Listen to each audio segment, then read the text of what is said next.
and thank you for joining me again today on the Finding Hope After Loss podcast. Don't forget to subscribe so you don't miss any future episodes. If you like the show, please leave a review or rating on Apple or Spotify. It only takes a moment, but really helps the show reach more loss and infertility families. Today is a longer episode, so I'm going to just jump right into the interview. In this episode, I talk with Lindsay, who struggled with infertility due to PCOS. She went through fertility treatment and got pregnant, but this ended in a miscarriage. She then got pregnant with her son Theo, but had to terminate for medical reasons due to him having the Cytomegalovirus, or CMV. Lindsay was able to get pregnant again and bring her rainbow baby home. Hello everyone, today I am here with Lindsay. Lindsay, can you tell us a little bit about yourself? So I am currently 29 years old. I live in the Akron, Ohio area, just south of it, close to Worcester. And I have an educational degree, so I'm a teacher in a school district in Stark County. And I love children. I love what I do. I've worked with children my entire life. My mom is a teacher as well. She taught in our preschool department at our church for a while, and so I was pretty much her head teacher at the time when I was in middle school, high school. At that point, I volunteered in a kindergarten classroom throughout high school. Music is a huge part of my life, and I was a part of marching band throughout all of high school and college. And I love music. I love kids. I love being around children and seeing their smiling faces. I currently have a 8.5-month-old baby, Everett, and he's just growing and learning like crazy. He started crawling the day before Thanksgiving, and it was like a couple steps here and there, and now he is going all across the house, and I need to keep him in a cage now. So fun time. I know they go quickly from being like non-mobile to suddenly all over the house. And you're like, this just happened overnight. What happened? Yeah. Yeah. So literally a couple days, and he was in our kitchen, and I'm like, okay, we need you to not be in the kitchen because our litter box for our cat is in our closet in the kitchen. Our cat's food and water is in our kitchen. So I'm like, okay, we have to get out the baby gate and put his toys in the baby gate now. But that's all the fun stuff, right? It is. It is. Yeah, we have my mom's here visiting, and she brought her dog, and so she has her dog's food and water in the kitchen because we have to keep her separate from our dog. And every time, like my daughter, she's 11 months, she makes a beeline for that and like gets water everywhere. I'm like, we didn't pick it up again. Yes. Yep. Do you have a favorite age that you like teaching? I teach third grade right now, and it's fun. I love it. I think that second or third grade is probably going to be my favorite age group. They're more independent. They can do more things on their own. I love doing small group things and having kids work independently or with partners. So I feel like at that age, they're able to do that better than say like kindergarten or first grade, where they're still really young and they need a lot of teacher guidance and um, help with everything. So I think second or third grade is going to be my favorite to teach. Yeah, it's kind of like the start of the independence, but they're not like too independent Right, yet. right. So do you mind talking a little bit about your last story? Yeah, so there's a lot to my story. I'm gonna say it started back in high school per se. In high school, I would have irregular periods. When I started getting my periods in middle school, I never knew when my period was gonna happen. It just kind of was like, okay, I'm gonna overpack for this vacation and hope that my period shows up, or I'm not gonna pack anything, and then turns out my period will show up.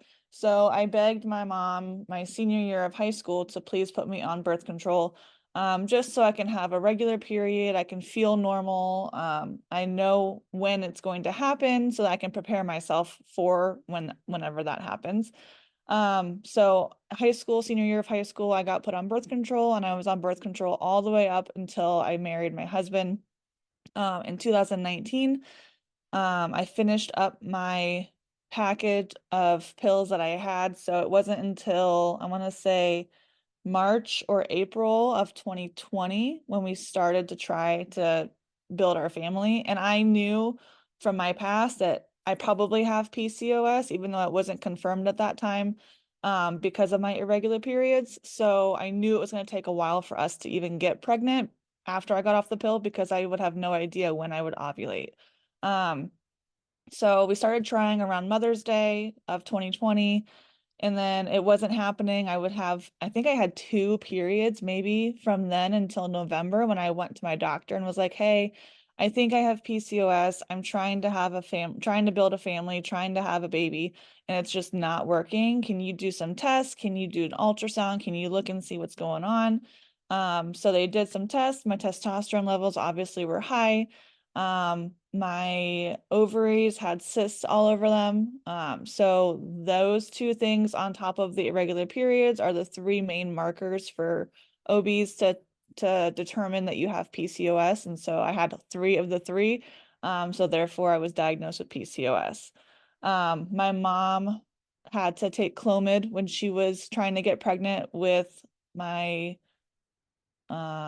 middle 2 brothers. So I knew I might need some help as well. Because I have PCOS, my doctor suggested letrozole because that's more tied, closer related to PCOS and helps women with PCOS better than Clomid. So did a round of letrozole in November, I believe. It didn't work out that month, but I did another round the next month and I got pregnant shortly after Christmas, but I didn't find out till the middle of January. So middle of January, I found out I was pregnant, 2021. I was like, this is the year. This is going to be a great year. My sister-in-law just had her first baby, so our babies are going to be so close in age, and it was going to be wonderful. The next month in February, I went to work, went to use the restroom, and found blood in my underwear, and I was like, that's not normal. So I went to my boss and asked if I could go to the doctor. She said yes. I went to the doctor. They did an ultrasound. They found a heartbeat, but it was a very low heartbeat, and they never told me what it was. I feel like if they would have told me that the heartbeat was at 74 beats per minute, I would have been like, okay, I'm gonna lose this baby, versus we'll check you again next Friday or next week to see if anything's changed and get my hopes up that that baby would still be here. So the next week I went back for another ultrasound. My husband was able to come with me because this was in the heart of COVID at this point, or not the heart of COVID, but it was still in COVID times. And so my OB would not allow visitors to come or husbands to come into like regular doctor's appointments, but they said that he could come into an ultrasound appointment. So my husband came, the ultrasound tech did her little wand thing, and she looked at me and she goes, did they say that there was a heartbeat last week? And I said, yeah, they said there was a really weak one. And she just looks at the screen and she looks at me and she goes, I'm not seeing a heartbeat this time.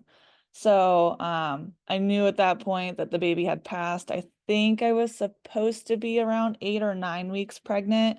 But the measurement of the baby that they were getting was like 6 weeks. So it was about 2 weeks behind where I should have been.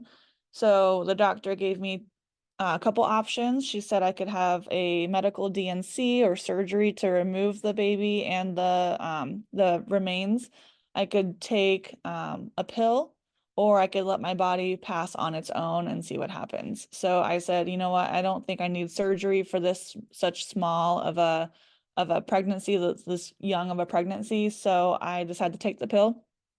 Went home that morning because that was a morning appointment. Went home, took the pill, and within 2 hours I was cramping so hard. And they told me that it would feel like a really bad period, and it was way worse than that. I've never in my life felt as much pain as I did when I was miscarrying that baby.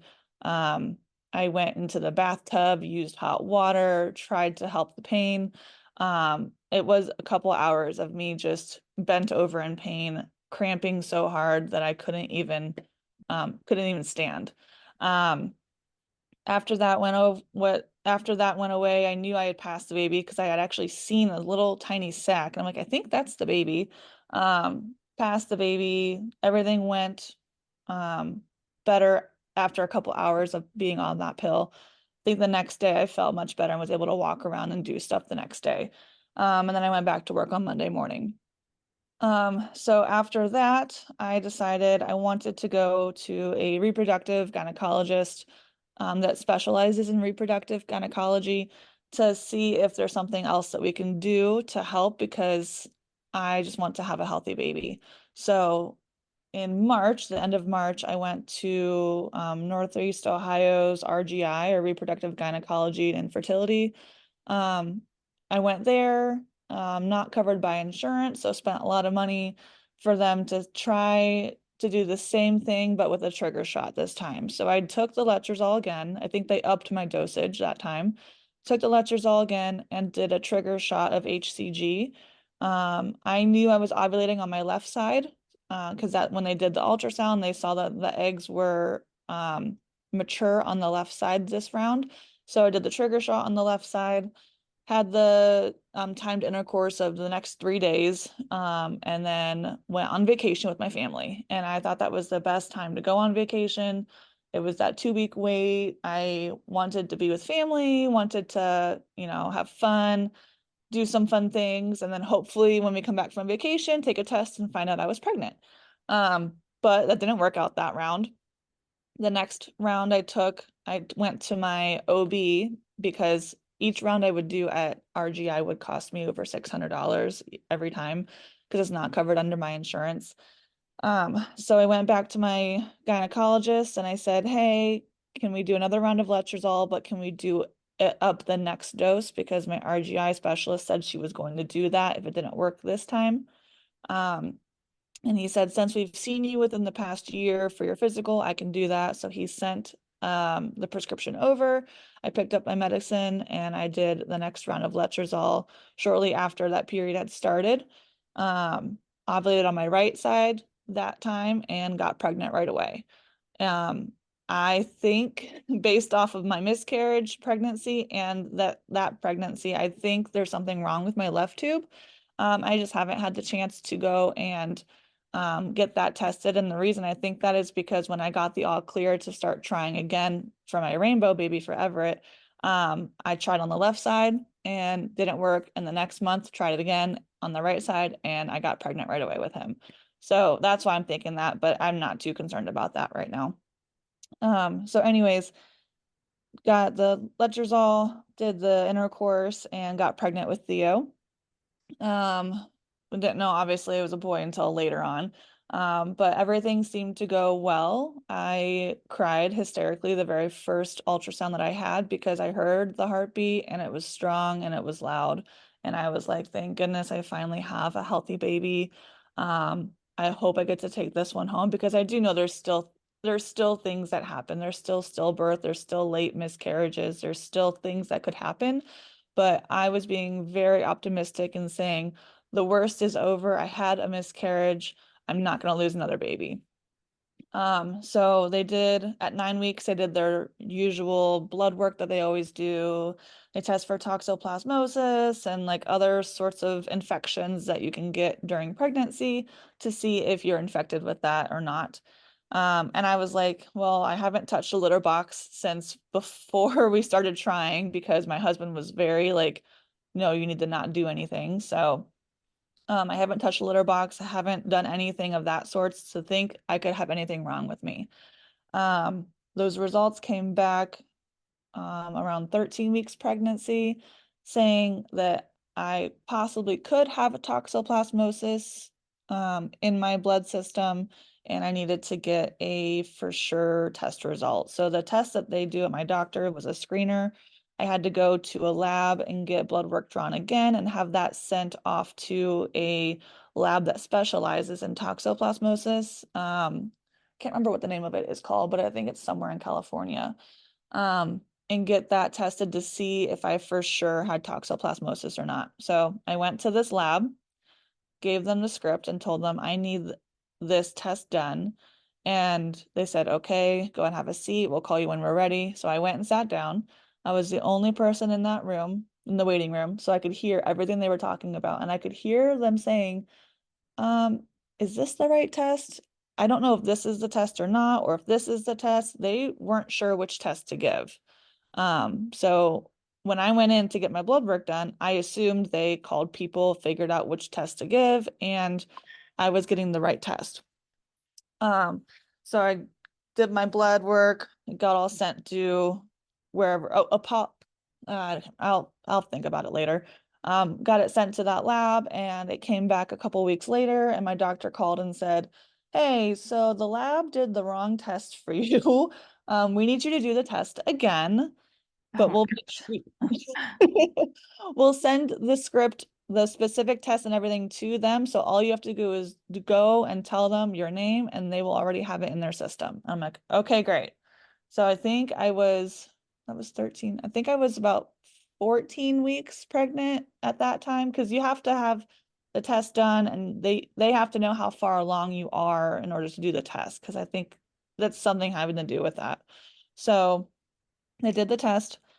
Again, they did the right one this time and sent it off to the lab.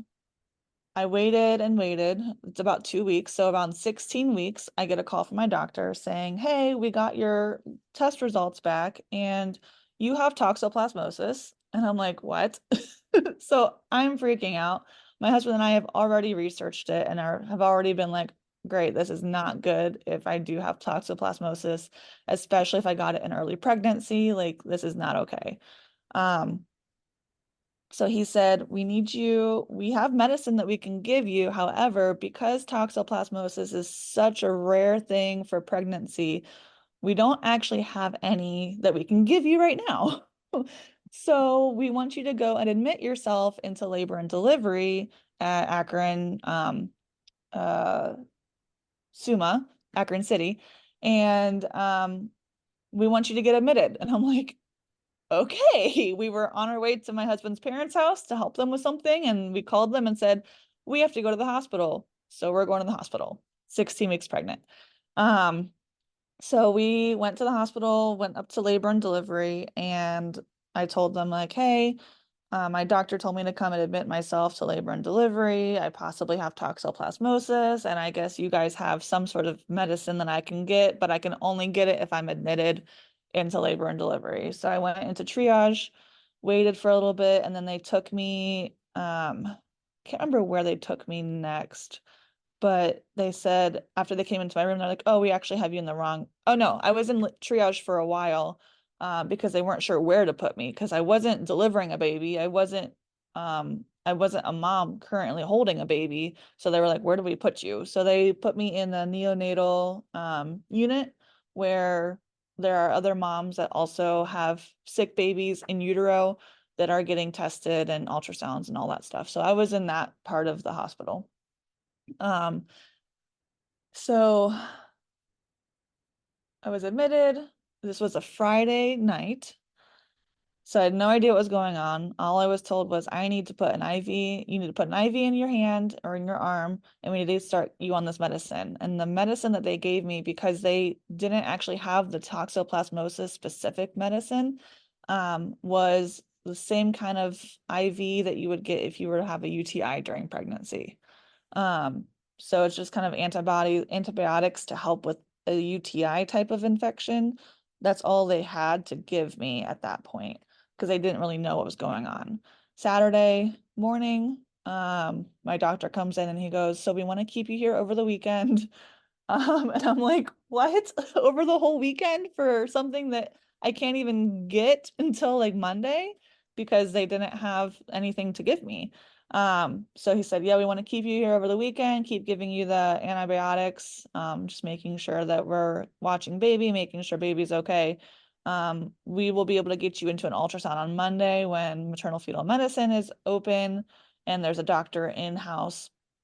So I had to wait until Monday morning to get an ultrasound. So Friday, Saturday, Sunday, my husband and I were just sitting in my room while I was hooked up to an IV every 12 hours, um, getting some sort of antibiotic to help with whatever the infection is they thought I had. Um, so Monday morning, I went to an ultrasound appointment with maternal fetal medicine. They do an ultrasound. They're like, "Yeah, baby looks good. We're looking for calcifications in the brain and other strange abnormalities in a toxoplasmosis diagnosis." And we don't see anything wrong with your baby's brain. His look, the brain, not, they didn't know it was a boy at that time, but his brain looks fine. The only thing that we see that could be potentially wrong is an ecogenic bowel. And I'm like, an ecogenic what? What does that mean? Basically, ecogenic means bright, and bowel is where your bowel is at. So your calcium, your bones, and all that stuff, and blood in the baby in an ultrasound is going to show up bright. Which in some parts of the baby is supposed to look like that, and other parts is not. So like in the bowel, his bowel was not supposed to be bright. Um, they asked me, it could be, they told me it could be one of three things. They said it could have been as simple as early in pregnancy, you might have bled a little bit and the baby could have swallowed some blood. That would be the easiest, most non-intrusive option that there ever was. The second option that it could be why it's like this is because your baby could have a form of cystic fibrosis, um, which isn't a horrible thing, but that's something that we need to rule out as well via genetics. We need to take you and have you see a genetic counselor to see if that is the option or not. And I said, well, it could be, I think. I don't know. I don't have cystic fibrosis on my side of the family, but I know my husband has it somewhere on his side, but I'm not quite sure how it's related to us exactly. Um, and then she said the third thing that it could be is a cytomegalovirus or a CMV virus infection. And I said, oh, what infection? I've never heard of that before in my life. She said a lot of people don't hear about it. It's an infection. It kind of acts like the flu. You get the same symptoms as the flu, maybe a fever, a cough, sore throat, runny nose, that kind of thing. But it could be that as well. But we won't know that unless we test for it via amniocentesis or blood work. So that day they had the ultrasound, or maybe it was later on that week, I went and saw a genetic counselor and did genetic counseling blood work to test both me and my husband to see if we have any chromosomal abnormalities that are similar, which could cause whatever it is that was happening. And we also got blood work done on toxoplasmosis and CMV. Um, Later that Monday, so the doctor wasn't concerned at all about toxoplasmosis. And so she's like, I'm gonna go call the lab that did the blood work and see what exactly the lab said. So this is where I get really mad. I go back to my room. We start thinking we're gonna be leaving the hospital today. This will be great. The doctor comes in, the MFM doctor comes in, and I love this doctor. She has been a lifesaver. Um, that entire pregnancy, she was my go-to person. And then when I had Everett, I texted her and I was like, I want you to meet Everett. So she came down the one day we were in the hospital and got to meet Everett. So we were very excited about that. I love that. Yeah, she's wonderful. I love her so much. She comes into my room after we were back in my room after the ultrasound, and she pulls a chair over.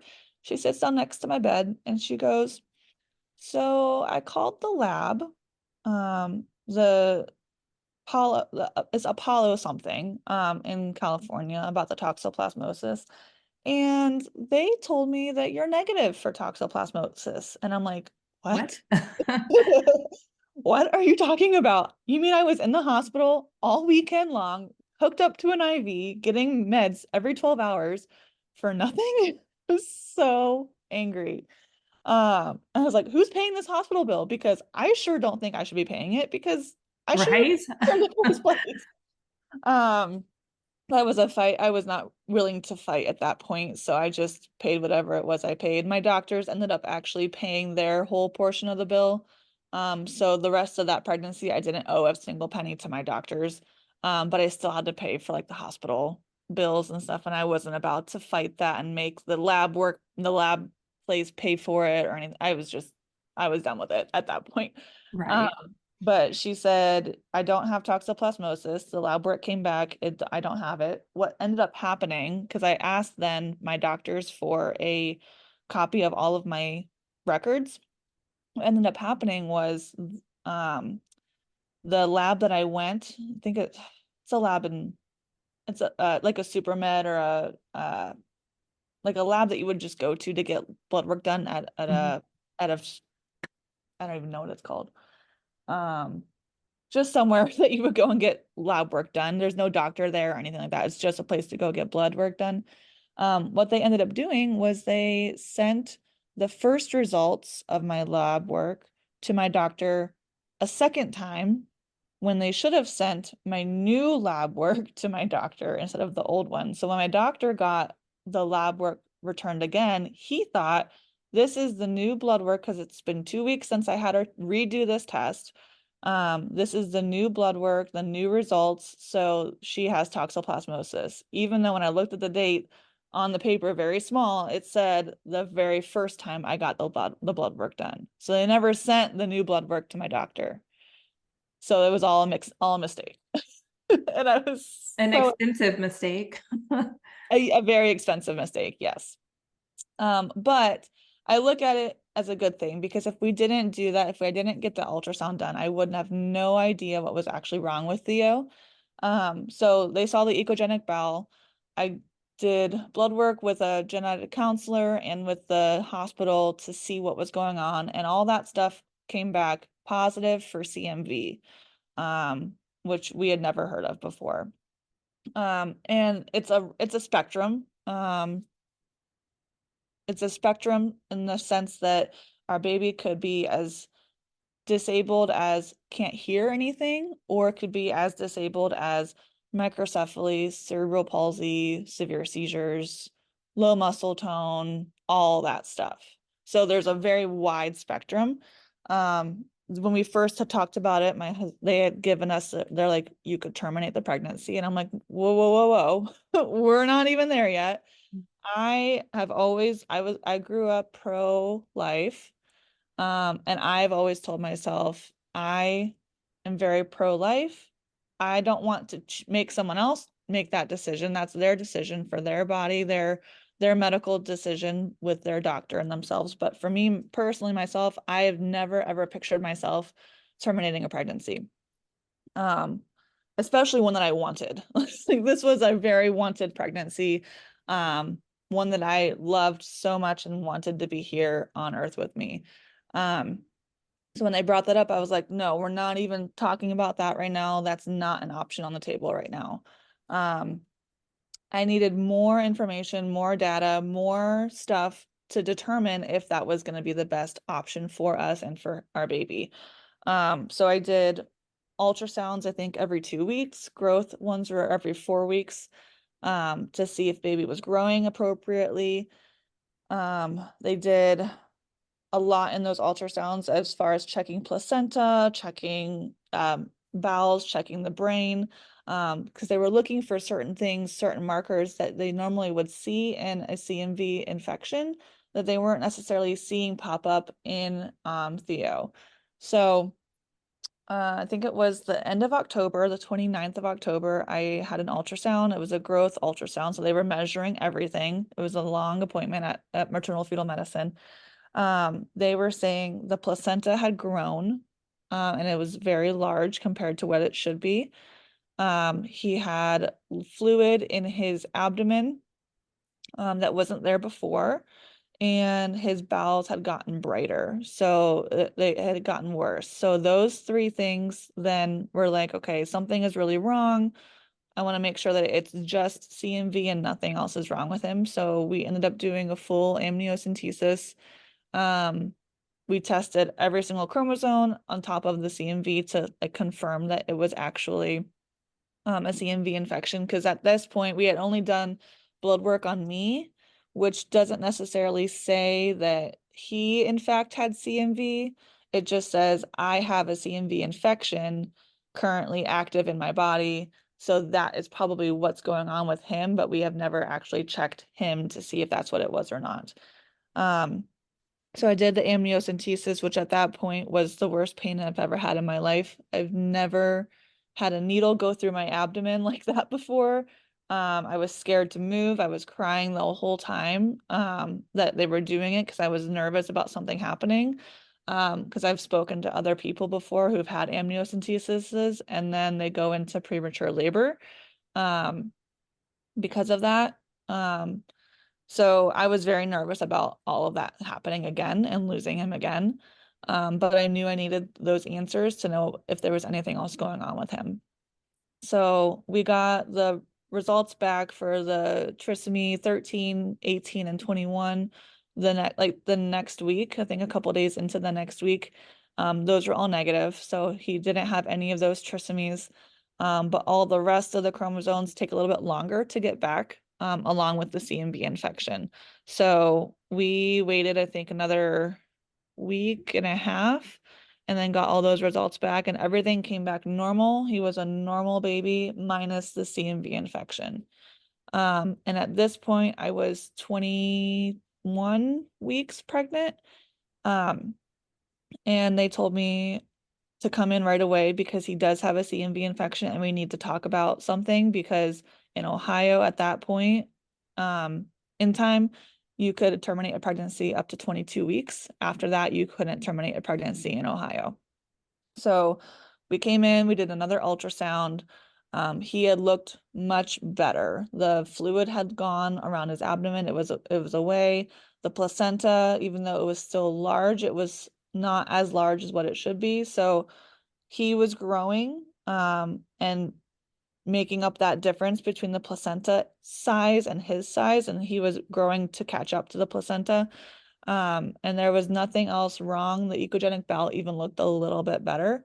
So based off of that ultrasound and based off of talking with our doctor, um, we decided to continue in the pregnancy because we thought that the worst case scenario that we would have with him would be that he would be deaf and he possibly would have some learning difficulties, because of some brain issues. Which me being a special educator and a teacher and wanting to learn sign language forever and ever and ever, I was like, that's okay with me. I'm fine with having a deaf child, learning sign language over again, because I did a couple classes in college. But learning sign language, teaching him sign language, teaching my friends and my family sign language, I'm okay with that. I'm also okay with having a child that has some learning difficulties because as a special educator, I know that I can get him on an IEP.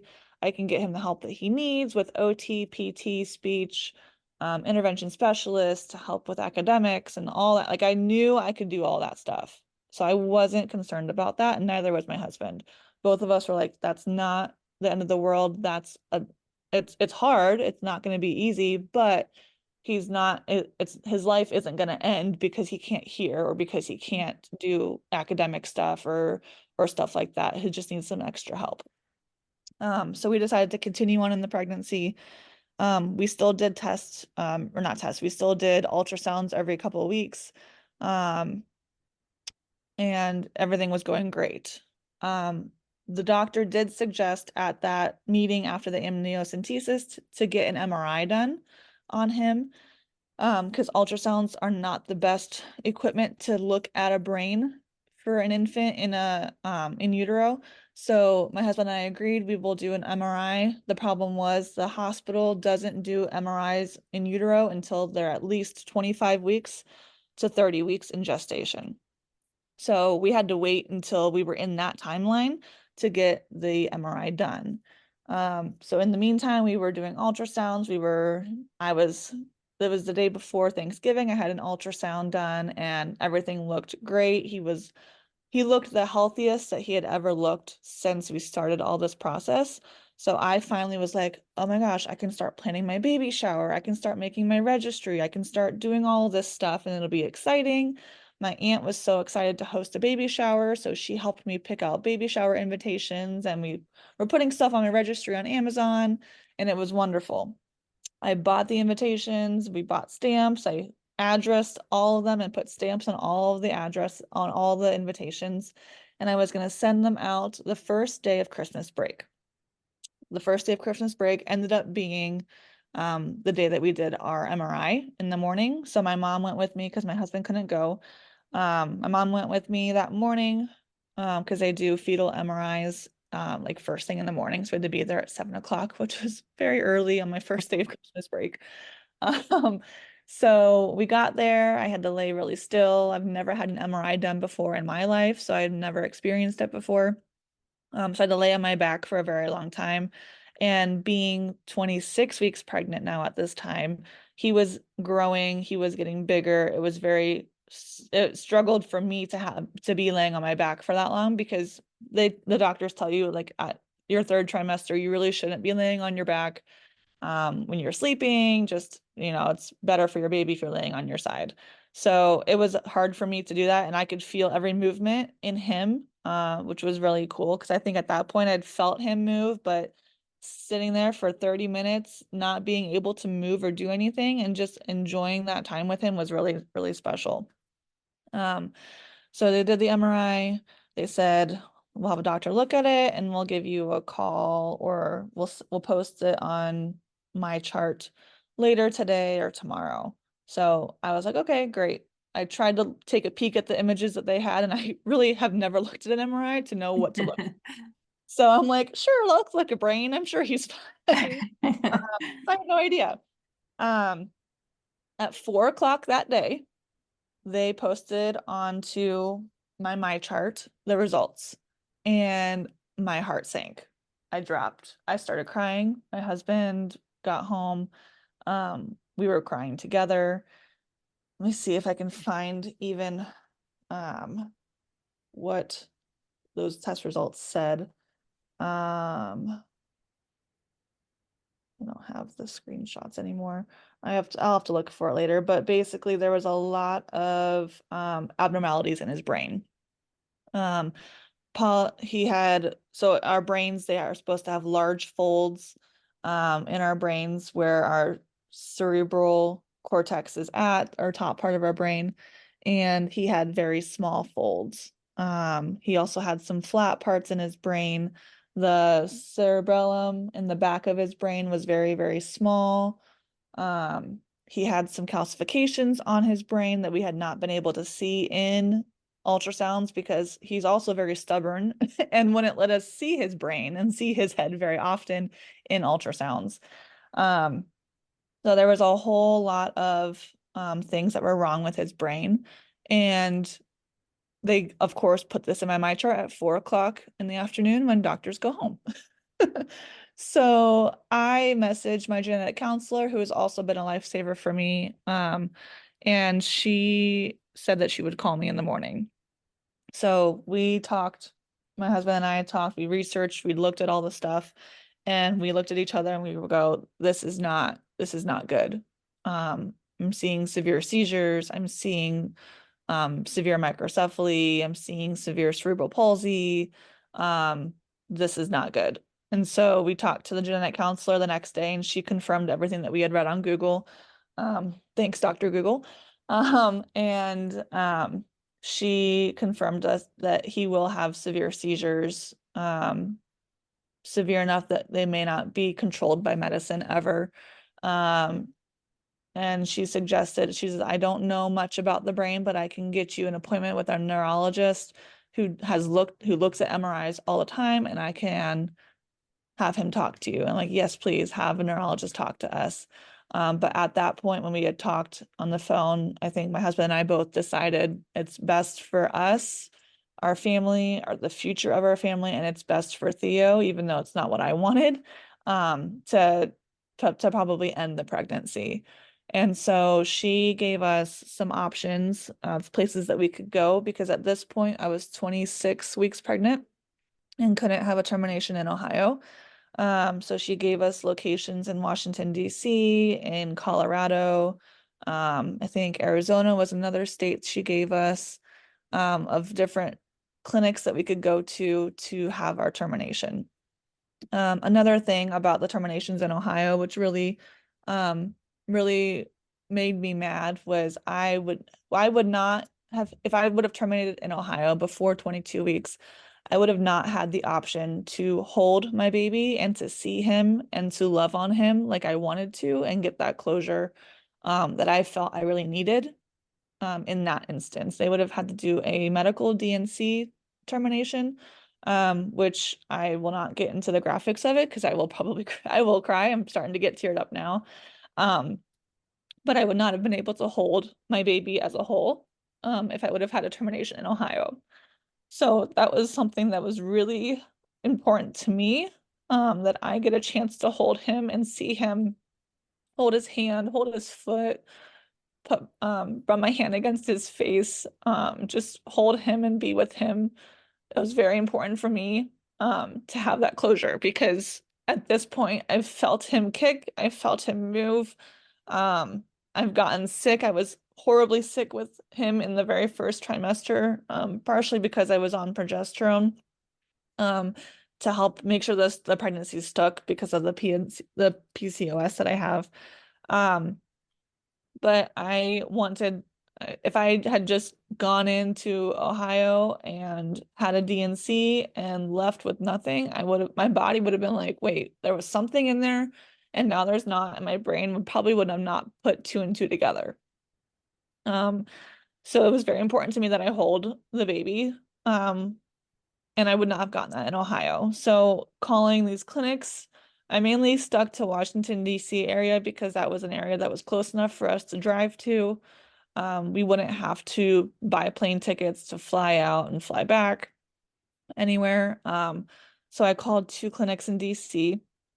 Um, the first clinic I called, I thought I was calling another clinic, and when I called them, they said, "Hello, this is DuPont. How can we help you?" And I'm like, "Oh, this is the wrong number, but that's okay."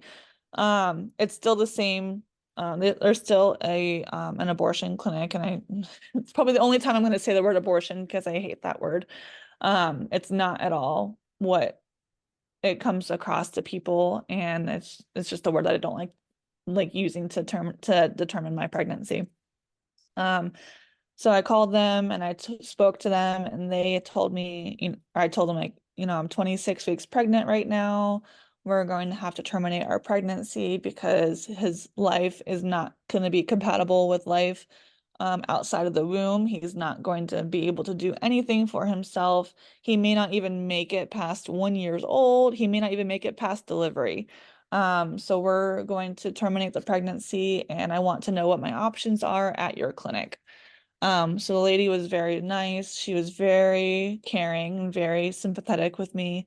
And I think they have to be, especially at that clinic, because at that clinic, they can go up to birth, I believe, with terminating a pregnancy. And so those women that they see are not terminating a pregnancy because they decided all of a sudden, I don't want this baby. They're terminating the pregnancy because something happened in their pregnancy. Um, they found something wrong with the baby or something's wrong with the mom, and it's a medical emergency for them to end the pregnancy for either the mom's health or the baby's health. So she was very empathetic with me. She told me, I would be able to hold my baby because I would be doing a labor and delivery termination, which was different than a DNC termination. And it would cost me $12,500 out of pocket. Oh And my gosh. I was like, what? What are you talking about? And she goes, yeah, it's gonna, because of your gestation, it's gonna be $12,500. But my genetic counselor, I think, knew that ahead of time, and she gave me a list of abortion funds that I can go to and ask for money and help with the price of that bill. Um, so I was able to get all that situated as well, and it ended up only paying like $2,500 for the whole thing, which is what we told the abortion fund we had set aside in our savings to pay.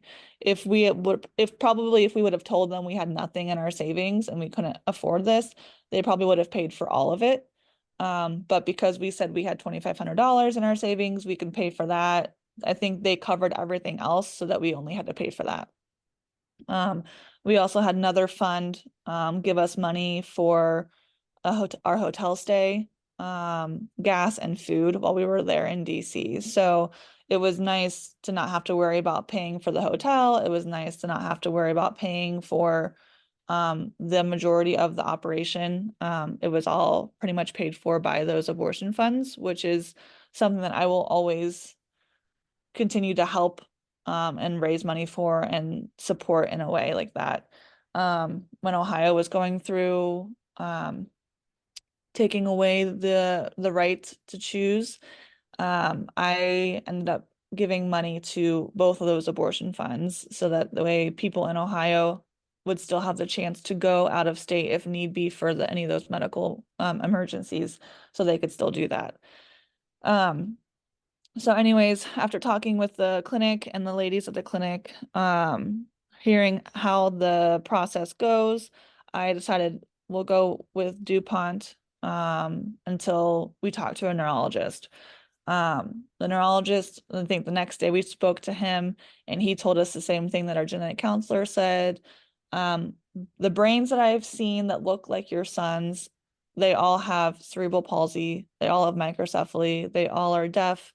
They all have severe seizures. They have low muscle tone, which means they won't be able to swallow. So he'll have to eat through a feeding tube. Because of the low muscle tone, he probably will never be able to crawl or walk. So he'll need a wheelchair his entire life. All of these things just stacked against him. And my husband and I, even though I was like desperate for a baby, I knew deep down that the best decision was to end the pregnancy. And my husband knew that the whole time and was trying to get me to see that when I was just thinking with my heart the whole time when I needed to think with my brain. Um, so we chose to terminate the pregnancy because it was Christmas time. December 20th was the day of the MRI. So because it was Christmas time, abortion funds had closed. Then there was no openings at DuPont until like January 4th. Um, so we were initially scheduled to have our termination January 4th, the week of that 4th. But because the abortion funds were closed and we couldn't really afford a hotel stay, gas and food, and the abortion itself, we pushed it back a week so that we can get funds to help pay for those. But in case we didn't get those funds, we actually ended up taking money out of my husband's 401k to help pay for this because we needed a lot of money really fast. And that was one of the options that a family member told us that we could do to get all of that money right away. Because nobody in my family or my husband's family had the money to just give us for that. There's no way. Um, so the week of January 11th, we drove down to DC. We went down Monday morning, and as a family of three, before they stopped his heart, we went to the zoo, which is one of my favorite places to go. So we went to the National Zoo. My husband's never been there before, so it was really cool to see him, to have him go there for the first time. We got to see the pandas. It was a very cold day, so we really only saw pandas inside and a couple other animals inside. There weren't very animals out and about that day because it was a very cold day in DC. And then we went and checked in the hotel. Then Tuesday morning, we got up, we went to the clinic. We had to sign a bunch of paperwork, make our payment, and then they took us back into a room where they were going to stop his heartbeat. Um, the same kind of the same operation as an amniocentesis with a needle through the abdomen. Um, but before they did that, they did an ultrasound to like double check and make sure everything was okay, or not okay, but everything was measuring where it should be. And they asked me if there was anything I wanted to see before they turned the screen away from me and started their procedure. So I asked them if I could please see his head, because in all the ultrasounds leading up to that, I had not been able to see his head or his brain to see if there's anything wrong, because he's just been very stubborn and was hiding from us the whole time. When they did the ultrasound, there was a ton of amniotic fluid at the bottom of my uterus, which the doctor was like, that's strange. I've never seen that before. During the whole week, I would write to Everett, or not to Everett, that's the other one. I would write to Theo, and I wrote that day, you were up really high in my womb. I felt like you were giving me a hug, um, hugging my heart, saying it's gonna be okay. It's okay to let me go, and I'm gonna be okay. Um, so that's kind of how I felt. He was giving me a hug and saying, it's gonna be okay, Mom. I know you don't want me to go, but it's time for me to go and it's gonna be okay. Um, so they did a quick ultrasound. They found a lot of abnormalities in his brain that we weren't able to see before. The doctor pointed out a couple things that he's like, I shouldn't be able to see this, and I see this clear as day. He looks very sickly.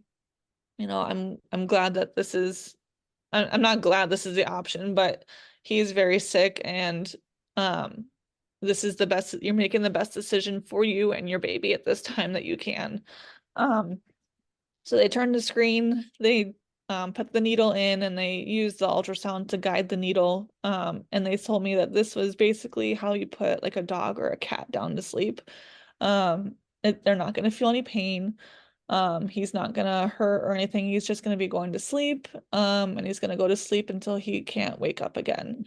And I could feel like literally, and I tried so hard not to move my stomach for fear of them nicking something else and making it worse. But I could feel him fall asleep in my abdomen, because he was so high up. When he started falling asleep, I could feel him start falling down.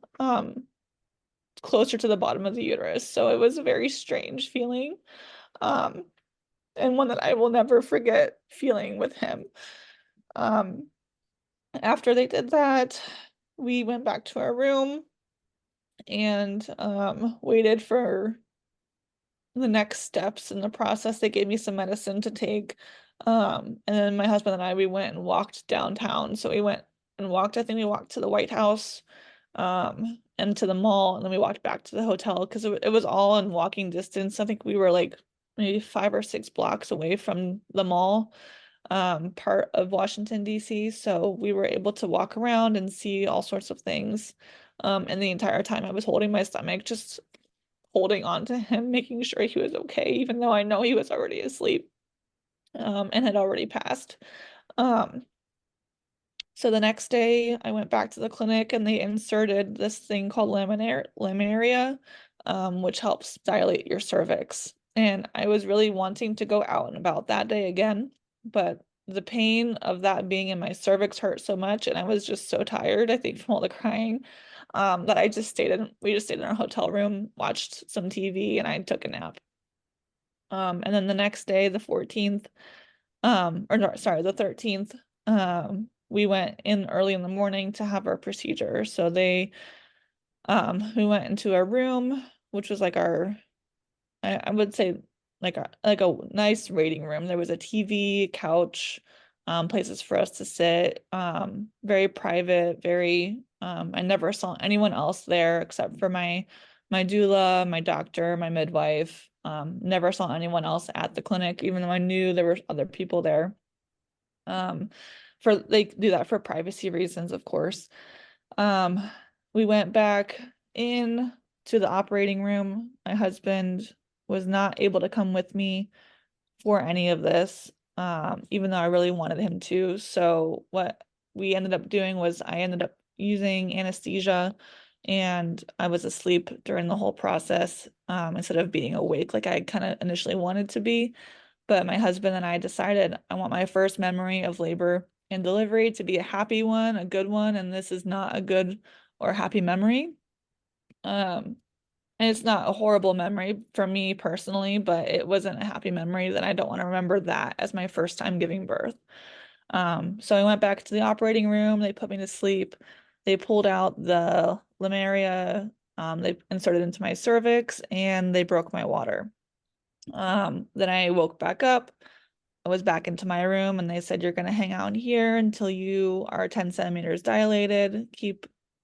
Just feel how you're feeling. Let us know if you need anything, ring this bell.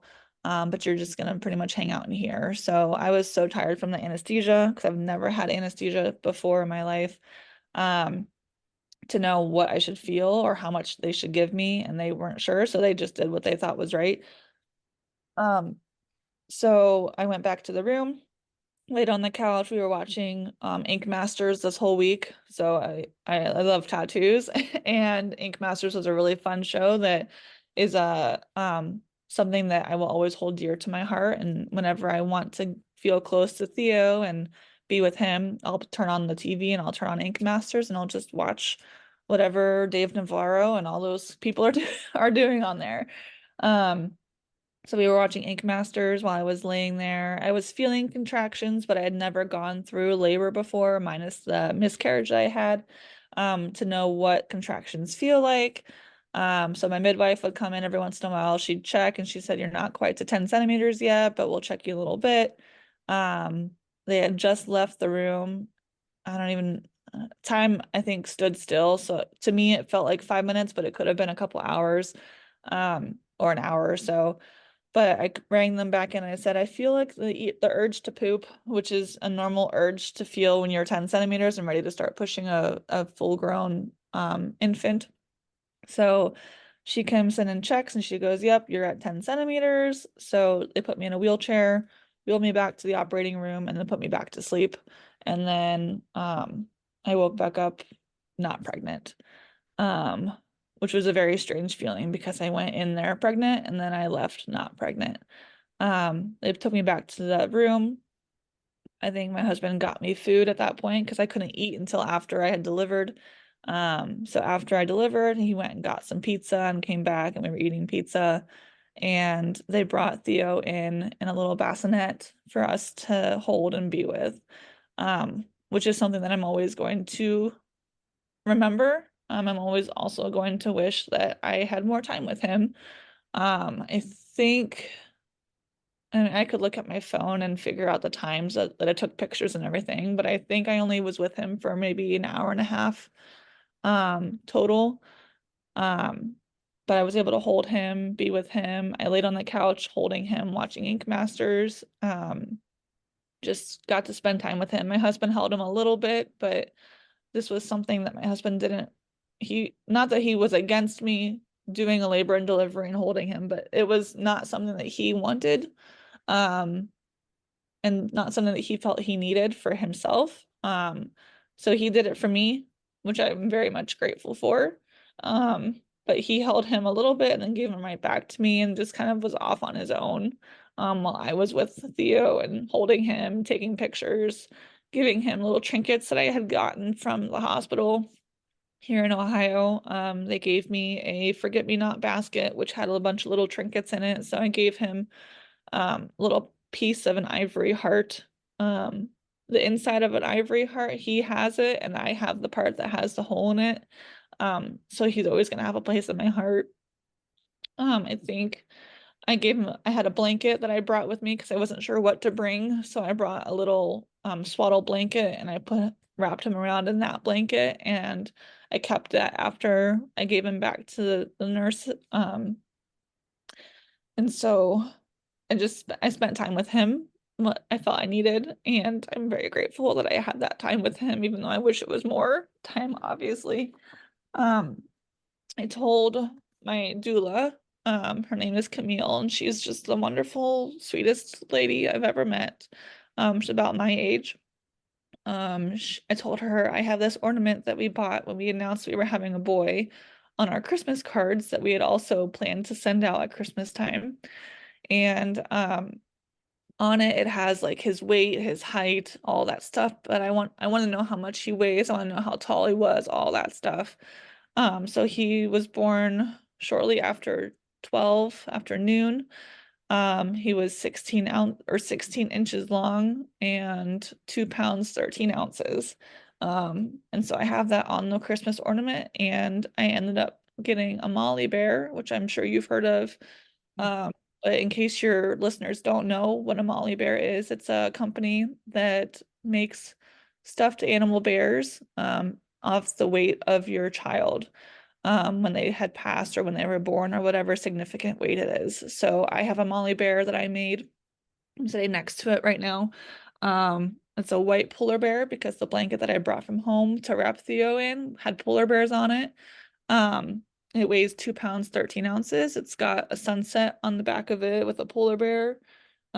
His name, it's got a blue jay, and it's got a blanket, a rainbow blanket. It says, "I held you every second of your life, and I'll love you for every second of mine." So I always have that with me, and that bear is gonna be part of our Christmases Christmas pictures, our family Christmas pictures every year. So he's a part of our family.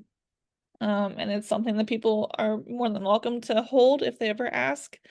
Um, but no one's really asked about him after I lost him. People kind of were off on their own and they weren't really wanting to talk about it because they didn't want to make me sad.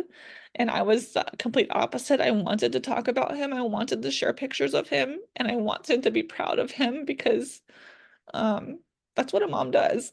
They're proud of their kids.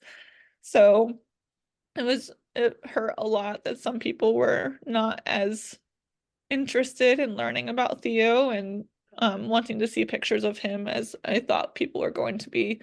And it's taken me a long time to accept the fact that people just aren't going to want to do that.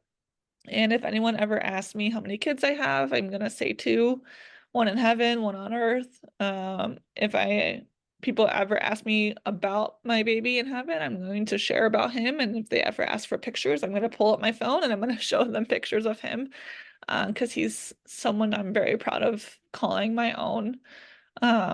He's changed my life and he's changed the lives of people around me in such a way that it's not, people are more compassionate towards people who have had abortions, more so in like later in pregnancy, not necessarily when they first find out they're pregnant.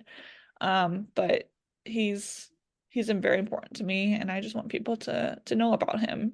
So when I saw my friend do this podcast, I was like, I need to do this as well. And I need to share his story. And it's the perfect time. It's Christmas time. It's the time that's hardest for me personally with him because it's when we got all of our test results, all of these things back about him. So I thought this was a very special and important time for me to talk about him. Well, I'm so glad that you decided to come on and share. You have me crying over here too. Sorry. No, that's okay. It's just I didn't have to make that decision to terminate my pregnancy, but I went through a lot of the same things like I had to have an amnio and I had to wait for those test results. And so Christmas kind of starts off the hard season for me as well. So I can totally relate to how you're feeling. Yeah. Have you ever faced any negative comments about termination? Only one.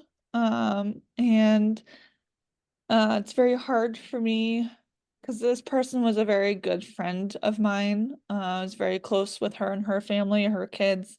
Um, so it was very hard for me to let go of this person. But she is a member of our church and she had also lost a child as well.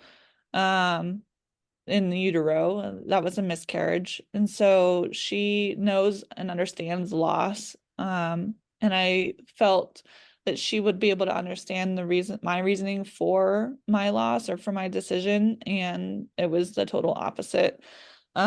She told me I was not making the best decision and there are other options other than ending the pregnancy and you doing an abortion. She even went so far as saying, I found a family willing to adopt your baby Oh my and gosh. behind my back. And if your baby is fine when they are born, they will let you keep your baby. And I lost it when I had gotten that message, and my husband did as well. So he ended up calling her and said, do not talk to my wife again. We are already going through a very difficult time. We don't want this to be our option, but this is the best option for our baby, and for him and for our family.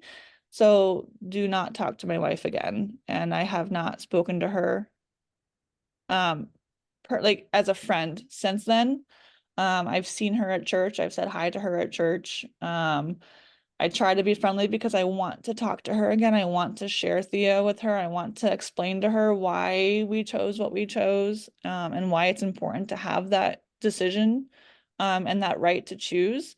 But she hasn't gone above and beyond to want to communicate back to me. So I've just kind of let that go as we say hi and we move on, kind of a situation.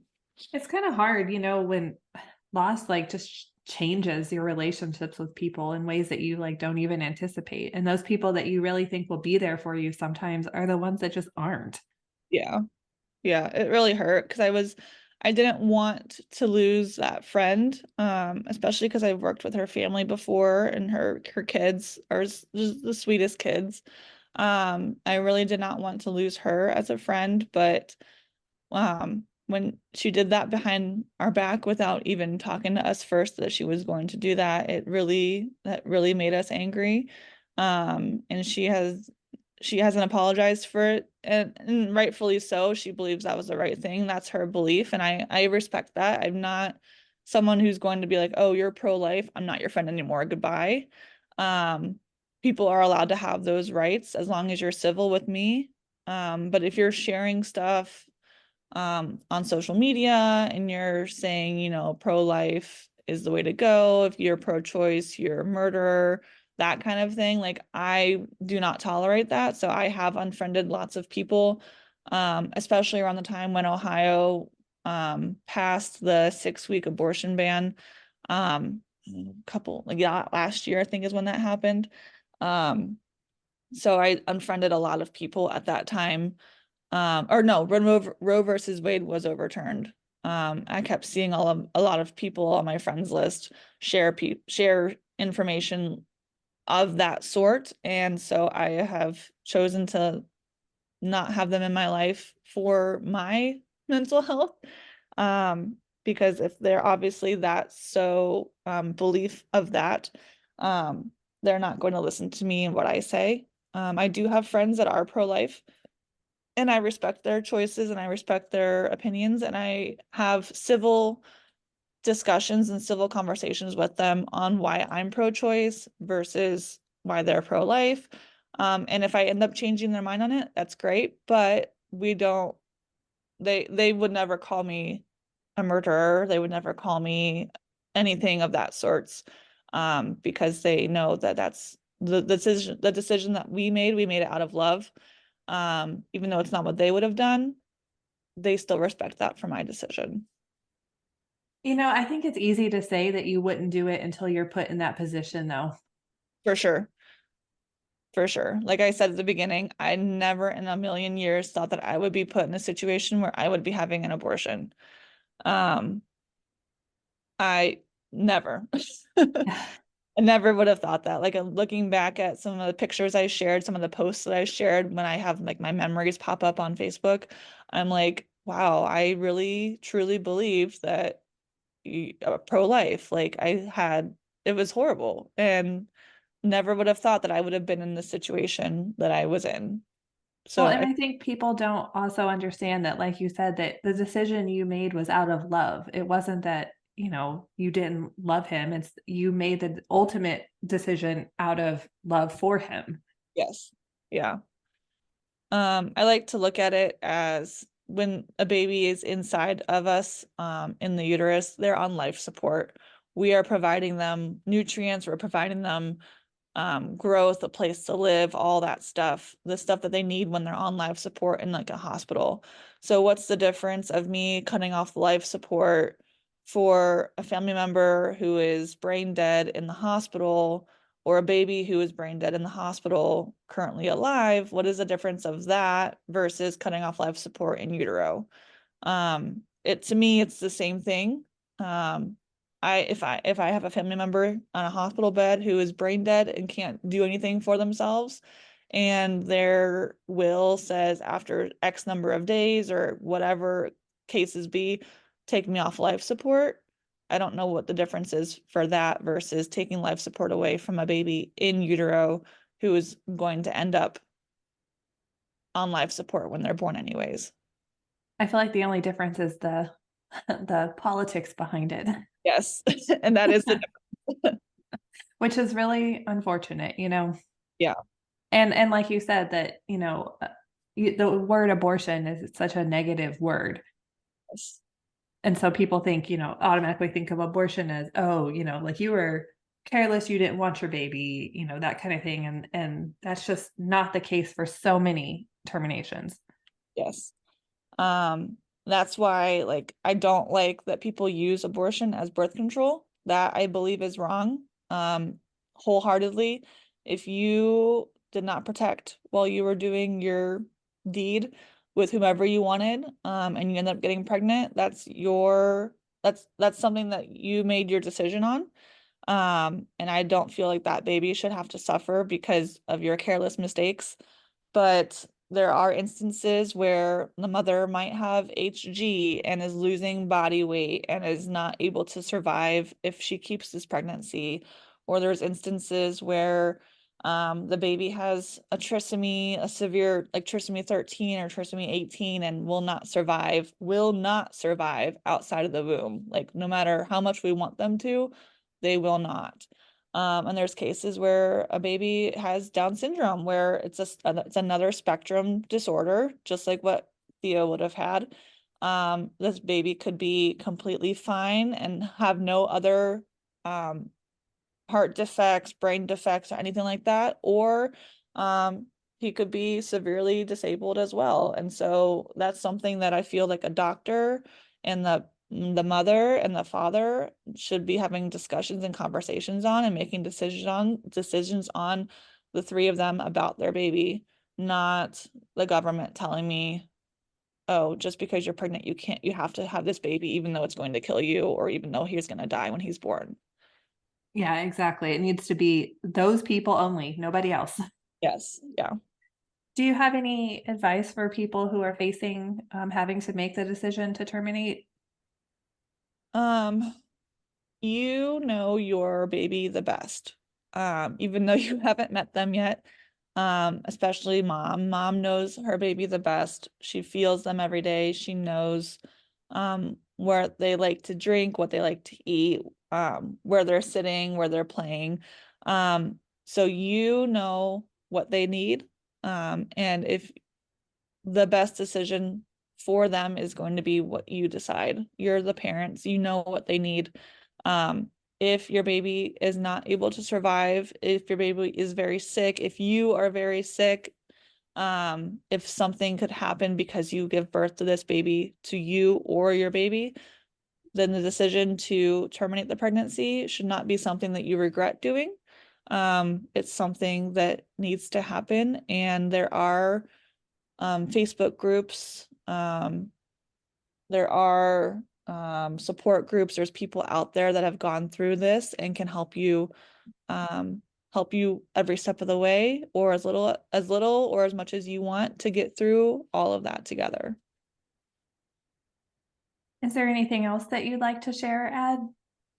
Um, there, I feel like there's a lot.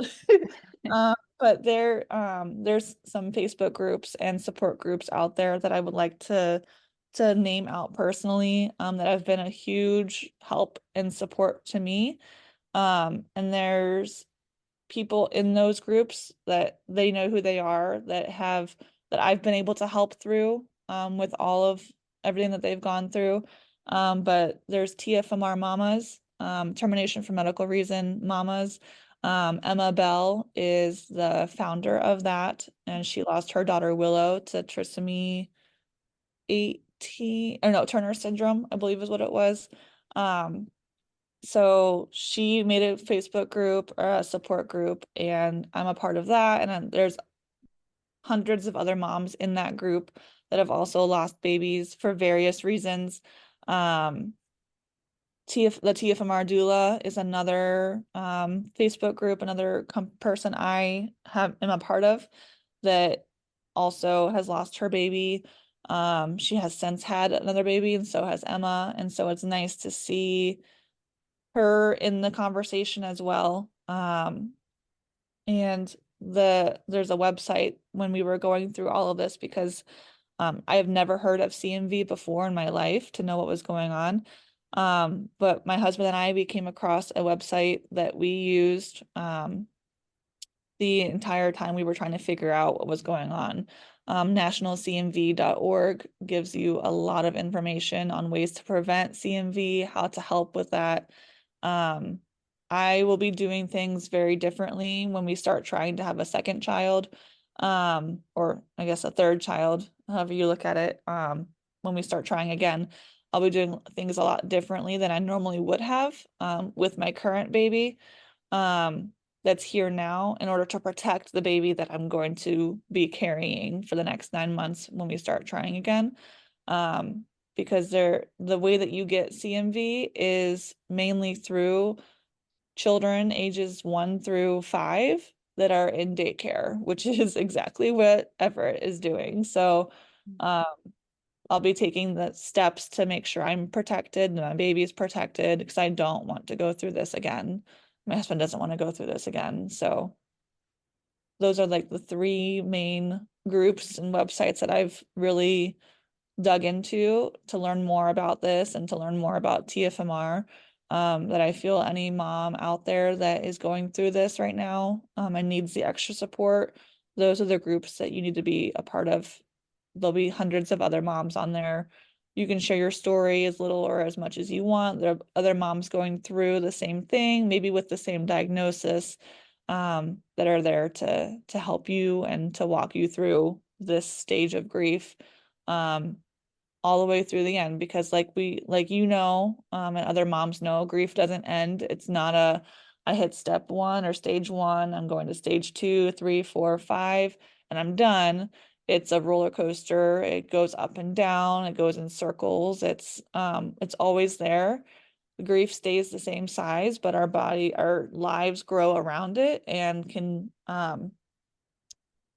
uh we grow around our grief and learn more and are able to move on in a way to help us be better in our lives, and not necessarily have the grief overcome our life every day. I think that's a great point to make because you're right. Everybody thinks grief is like point A to point B and then we're done. And it's just, yeah, we all know it's not at all like that. Yeah. Well, I want to thank you so much for coming on today and sharing your story with us. Yeah, thanks for having me. I was very excited about this, so I'm glad we were able to get it together. Thank you so much, Lindsay, for sharing your story with us. Don't forget to subscribe so you don't miss any future episodes. If you like the show, please leave a review or rating on Apple or Spotify. It only takes a moment and really helps the show reach more loss and infertility families. Thank you so much for tuning in, and remember, we are all in this together.